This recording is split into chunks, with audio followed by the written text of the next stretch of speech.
கட்சி தொடங்கி தமிழ்நாட்டில் ஒரு பெரிய ஒரு மாற்றத்தை ஏற்படுத்தியிருக்காரு. இந்த டைம்ல உங்க மனநிலை எப்படி சார் இருக்கு? அதுதாங்க, இது சாதாரண விக்டரி இல்ல, இது சாதாரண வெற்றி இல்ல.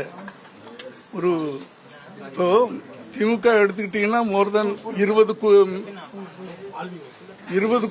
கூட்டணிக்கு மேல, இவங்க எடுத்துக்கிட்டீங்கன்னா ஒரு 7-8 கூட்டணிகள். இவர் தனியா நின்று அதுவே ஒரு தைரியம் தானே.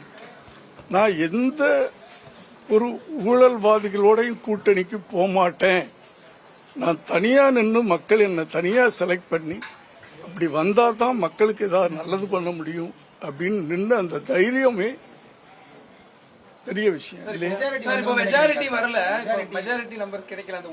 இப்ப டைம் என்ன?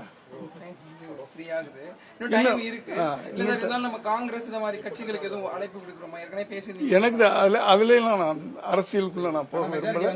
நீங்க என்ன சொன்னீங்கன்னா ஃபாதரா ஒரு தகப்பனா என்ன ஃபீல் பண்றீங்கன்னு கேட்டேன், அதுக்கு பதில் சொல்லிட்டு இருக்கேன். நீங்க அவங்களோட சேருவாங்களா அது எனக்கு தெரியாது. அது யார் எடுக்க வேண்டிய முடிவு? அவர் எனக்கு தலைவர், அவர் நான் தொண்டன் தான். மகனா நடிகரா பாத்திருக்கீங்க, இப்போ சிஎம் ஆக போறதா சொல்லி அந்த ஒரு சிச்சுவேஷன் இருக்கு, எப்படி சார் இருக்கு? அதாங்க, இதை விட என்ன எனக்கு பெருமை வேணும், சந்தோஷம் வேணும்ன்றேன் சார். இப்போ உங்ககிட்ட ஆசி வாங்க வரதா ஒரு தகவல், நீங்க என்ன சொல்லி அனுப்ப போறீங்க சார்? நான் ஆசி கொடுத்து அனுப்பேன், ஆசீர்வாதம் கொடுத்து அனுப்பேன். இல்ல என்ன ஒரு அறிவுரை சொல்லுவீங்க ஒரு தந்தையா? ஐயோ, நான் திருப்பி அறிவுரை சொல்ற அளவுக்கு அவருக்கு வேணா 50 வயசு மேல ஆயிடுச்சு, 51 வயசு ஆயிடுச்சு இல்லையா?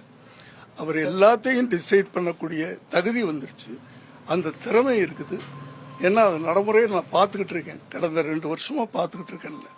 அதனால அவருக்கு யாரும் அறிவுரை சொல்ல வேண்டிய தேவையில்லை, அவரே எல்லாம் நல்ல முடிவெடுப்பார்.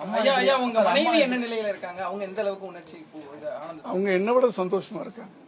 ஏன்னா நான் அவங்க விஜய்க்கு ரசிகை இல்லை இல்லையா, அந்த அளவுக்கு அவங்க சந்தோஷமா இருக்கிறாங்க. ஓகே,